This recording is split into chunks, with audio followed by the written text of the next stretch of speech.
Amin. Pada kesempatan ini, kami tim dari kelas 43 akan menyajikan materi dengan judul Ukhuwah sebagai penegak persatuan dan persatuan bangsa. Kajian ini didasarkan dalam surah Al-Hujurat ayat 10. A'udzu billahi minasyaitonir rajim.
Aku berlindung kepada Allah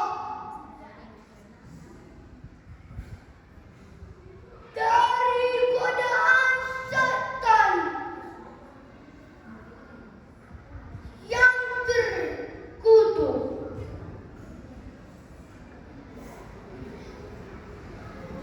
Dengan menyebut nama Allah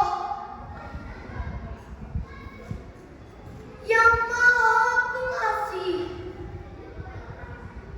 lagi Maha Penyayang.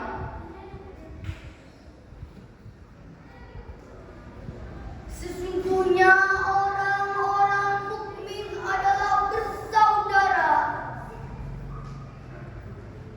Karena itu, damaikanlah antara kedua saudaramu dan bertakwalah kepada Allah supaya kamu mendapat rahmat. Dewan juri yang kami hormati, para hadirin muslimin dan muslimat yang dirahmati Allah, tidak perlu jauh-jauh ke Palestina. Kondisi bangsa kita ini sepertinya tidak pernah terlepas dari konflik yang dapat dipicu oleh berbagai hal. Seperti yang terjadi beberapa waktu yang lalu di Bitung, di mana konflik terjadi karena adanya perbedaan dukungan antara pejuang Palestina dan Zionis Israel. Karena penduduk Bitung memiliki perbedaan pemahaman antara Islam dan Kristen. Para hadirin muslimin dan muslimat yang dirahmati Allah, itulah sedikit gambaran mengenai kondisi masyarakat Indonesia yang majemuk. Dalam kacamata sosiologi, setiap kehidupan masyarakat pasti akan terjadi konflik. Bahkan semasa Rasulullah SAW. Oleh karena itu, seperti yang dinyatakan oleh Syekh dalam kitab tafsir Fi Zilalil Quran jilid 10 halaman 406 dan 416 dinyatakan bahwa Quran surah Al-Hujurat ayat 10 memberikan petunjuk praktis atau pedoman yang harus dilakukan ketika terjadi perselisihan di antara umat muslim. Seorang sosiolog terkemuka, Rauf Dahendorf, menyatakan bahwa selain tidak ada masyarakat tanpa konflik, maka ada pula konsensus atau kesepakatan bersama di dalamnya. Sebagai hamba Allah dan pengikut Rasulullah SAW,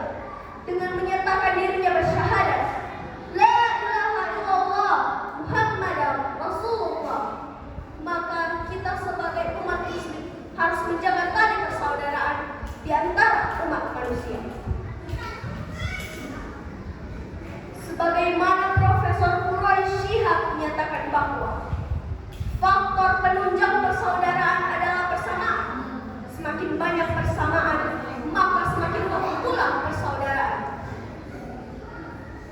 Namun, dalam konteks bangsa Indonesia yang memiliki berbagai suku, adat istiadat, agama, budaya yang beragam, tentu hal ini akan menjadi tantangan bagi bangsa Indonesia. Seperti yang dinyatakan dalam surah Al-Hujurat ayat 13. Ya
sesungguhnya kami menciptakan kamu dari seorang laki-laki dan seorang perempuan, dan menjadikan kamu berbangsa-bangsa dan bersuku-suku, supaya kamu saling kenal-mengenal. Sesungguhnya orang yang paling mulia di antara kamu di sisi Allah ialah orang yang paling bertakwa di antara kamu. Sesungguhnya Allah Maha mengetahui lagi Maha mengenal. Ayat tersebut mengingatkan kembali bahwa ukhuwah di antara umat manusia terjadi karena adanya persamaan pada hal-hal tertentu. Kita diperhadapkan pada realitas umat manusia di muka bumi. Tidaklah sama satu dengan lainnya, meskipun berasal dari keturunan yang sama, yaitu Adam dan Hawa. Berdasarkan ayat tersebut, kita disadarkan bahwa manusia di mata Allah itu sama atau sederajat.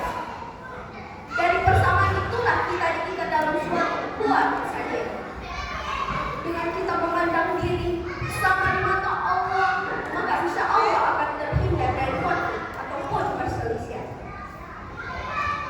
Para hadirin muslimin dan muslimat yang dirahmati Allah, jadi kita sebagai warga negara Indonesia yang beriman dan bertakwa kepada Allah SWT dan terus menumbuhkan persatuan dan kesatuan di tengah kemajuan yang ada. Mari kita jalin dan jaga ukhuwah di antara umat muslim maupun non muslim, maupun bangsa, agar tercipta persaudaraan